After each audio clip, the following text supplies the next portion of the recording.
নবী বলতেছেন আবু বকর রে চিন্তা করো না, ভয় করো না, লা তাহজান ইন্নাল্লাহা মা'ানা।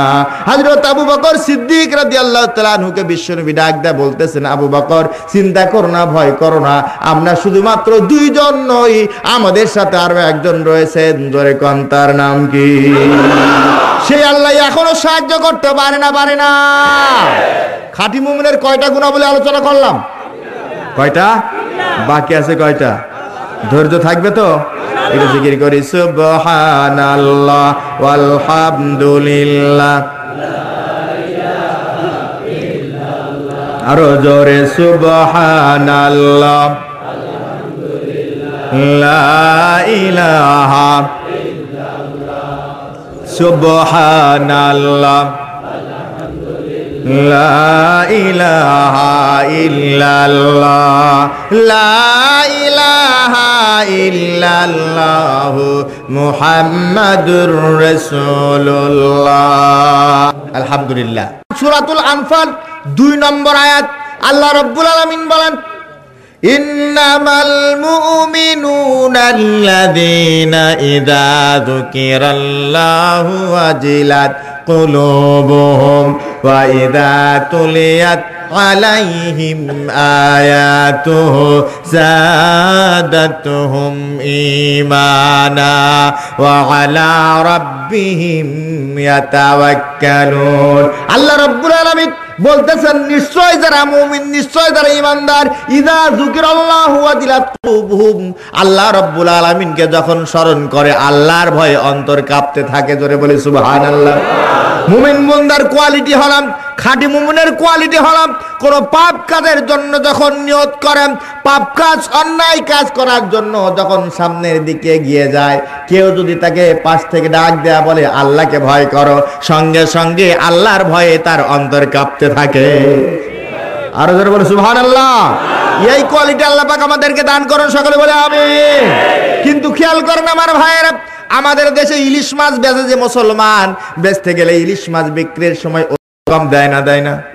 যেরকম দেয় কিনা? ও যেরকম দেওয়া ভালো কাজ না খারাপ কাজ? খারাপ কাজ ও জানে না, জানে না? তেলে ভেজাল দেয়, এলাকায় দেয়, শিয়াল যখন ডাকে সব জায়গাতেই ডাকে।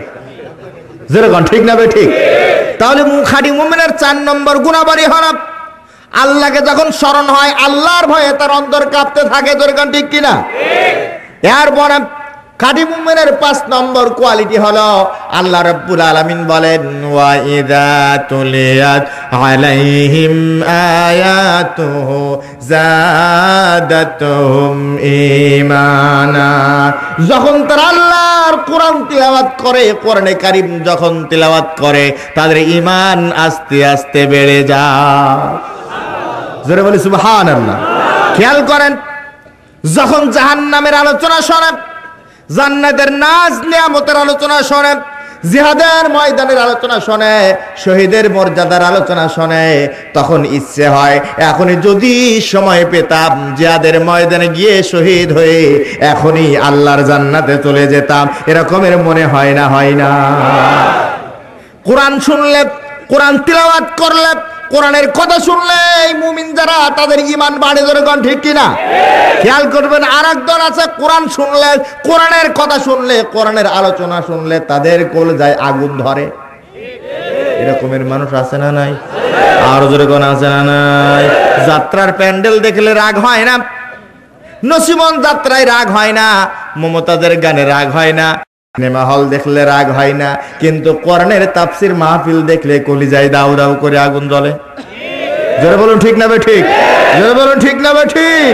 কোরআনে কারিমের মাহফিল দেখলে যাদের কলিজায় আগুন ধরে, বুঝতে হবে কলিজার ভিতরে শয়তানে বাধা বেঁধেছে, কোনো সন্দেহ না। কারণ কলিজায় আগুন ধরা, কোরআনের মাহফিলের বিরোধিতা করা, কোরআন তেলাওয়াত দেখলে সহ্য না হওয়া, এগুলো কাফেরের কোয়ালিটি। জোরে বলুন ঠিক না বে ঠিক? কাদের কোয়ালিটি? কাদের কোয়ালিটি? আল্লাহ রাব্বুল আলামিন সূরা হামিম সাজদার ভিতরে বলেন, وقال الذين كفروا لا تسمعوا لهذا القرآن ওয়ালগাউ ফীহি লাআল্লাকুম তাগলিবুন। আল্লাহ রাব্বুল আলামিন বলেন, যারা কাফের ওরা বলে খবরদার কোরআন শুনবা না। কারা বলে? যারা কাফের ওরা বলে খবরদার কোরআন শুনবা না। যেখানে আল্লাহর কোরআন তিলাওয়াত হয় সেখানে হট্টগোল করবা, ফিতনা ফাসাদ সৃষ্টি করবা, গন্ডগোল সৃষ্টি করবা। এই কাজ যদি তোমরা করতে পারো তাহলে তোমরা বিজয় লাভ করতে পারবে। তাহলে যেখানে কোরআন তিলাওয়াত হয় গন্ডগোল করা, ফাসাদ করা, ফিতনা ফাসাদ গন্ডগোল সৃষ্টি করা ইমানদারের কাজ না কাফেরের কাজ? আর জোরে বলেন, ইমানদারের কাজ না কাফেরের কাজ? তবে একটা কথা মনে রাখতে হবে, বিরোধিতা যত বাড়ে ইমানদারদের ইমানের তেজও তত বাড়ে। ইসলামী আন্দোলনের বিরোধিতা যত বাড়ে ইসলামী আন্দোলনের গতি তত বাড়ে। জোরে বলেন ঠিক কিনা? যেমন পানি যেদিকে স্রোত যায়, স্রোতের প্রতিকূলে যদি বাদ দেওয়া যায়, বলুন তো স্রোতের গতি বাড়ে না কমে? স্রোতের গতি যেমন বাড়ে, আল্লাহর কোরআনের আন্দোলনের সামনে বাদ দিলে কোরআনের আন্দোলনের গতিও তত বেড়ে যায়। জোরে বলুন ঠিক না বেঠিক? আমার ভাইরা, বাধা দিয়ে ডিস্টার্ব করে ইসলামের পক্ষ থেকে মানুষকে সরিয়ে দেওয়া যায় না।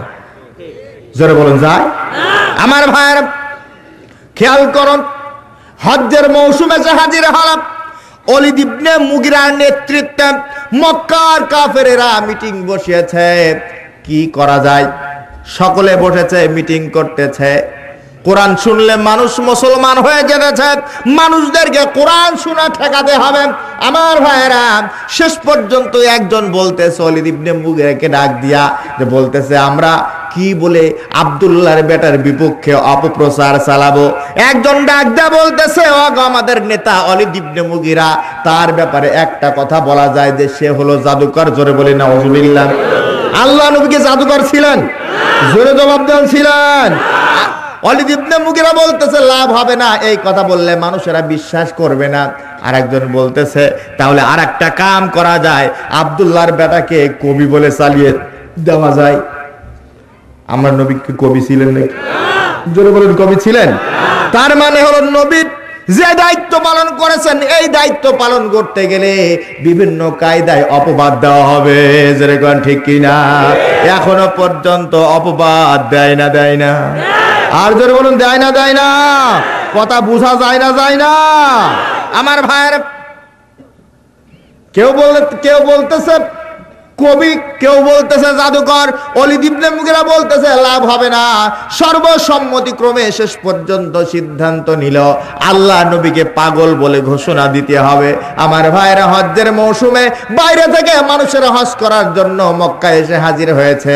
চতুর্দিকে মক্কার কাফেরেরা ঘোষণা দিল, আমাদের দেশে একটা পাগল হয়েছে, খবরদার তার কাছে কেউ যাবা না। আসে যা বলে খবরদার শুনবাও না। আমার ভাইরা, এই রাস্তা দিয়ে যদি একটা পাগল হাঁটতে হাঁটতে এখন যায়, আর আমি যদি আপনাদেরকে বলি এই দিক দিয়ে একটা পাগল যায়, কেউ তাকাবেন না। আমার কথা আপনারা শুনবেন নাকি? শুনবেন? তাকাবেন না? তাকাবেন না? রাস্তা দিয়া পাগল যখন যায়, মাসায় যে সকল যুবক বসে থাকে ওরা একটা খুঁজে যায় আর পাগলকে নাড়ে ধরে। গান ঠিক কিনা? মুরব্বী যারা বসে থাকে, চুল পাকা দাড়ি পাকা, তাদেরও নাড়তে ইচ্ছা হয়, কিন্তু মানুষের নিন্দার ভয়ে নাড়তে পারে না। যারা বলো ঠিক না? ঠিক।